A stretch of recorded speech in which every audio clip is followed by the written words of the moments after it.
Uminit ang ulo ng ilang kongresista, hindi kasi sumipot si dating Pangulong Duterte sa pagdinig ng House Quad Committee. Naging emosyonal naman ang dating Customs Intelligence Officer na nagdawit sa droga kina Duterte. Nasa frontline ng balitang yan si Marian Enriquez.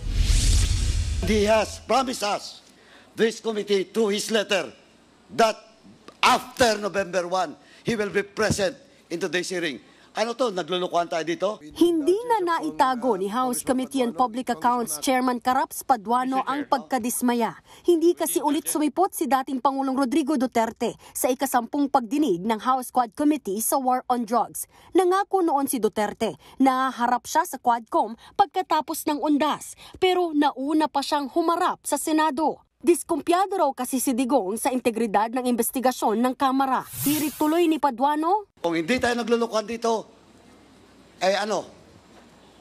natatakot siya na pumunta dito? Matatandang inamin mismo ni Duterte sa Senate Blue Ribbon Committee na totoo ang Davao Death Squad at utos niyang hikayatin manlaban ang mga drug suspect para mapatay. Pero sabi rin noon ni Senator Bato de la Rosa, puro biro lang ang sinabi ng Pangulo. Bagay na kinastigo rin ng Quadcom. Biro lamang daw. But I ask you, my friends and my colleagues, I ask you, who makes jokes under oath? Who laughs while mothers bury their sons? Who finds humor in this horror? This is no laughing matter.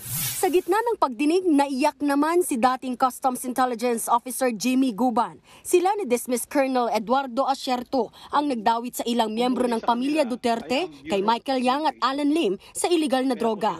Aniya, swerte raw na buhay pa sila. Ipinatumba na raw kasi ng tinawag niyang Davao Mafia ang ibang kasamahan nila. Si Colonel Pardo po namatay. Si Captain Perote. Si Agent Hernan Abarrio, kasama ko sa Customs, patay. Dalawa rin ang namatay sa akin. Sa kanya, ilan ang namatay? Dahil po dyan, sa Davao Mafia, and their purpose to save the Queen in order to become the next president. Bukod kay Guban, ibinunyag din ni Asierto na nilagyan siya ni na Senator Bongo at Duterte ng hanggang 10 milyong piso na patong sa ulo dahil sa mga revelasyon nila.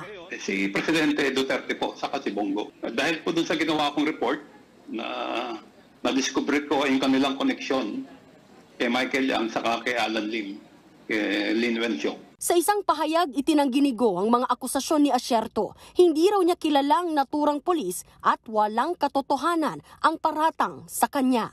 Nagbabalita mula sa Frontline, Marian Enriquez, News 5. Mga kapatid, Jiggy Manikad po, iba na ang may alam at may pakialam sa panahon ngayon.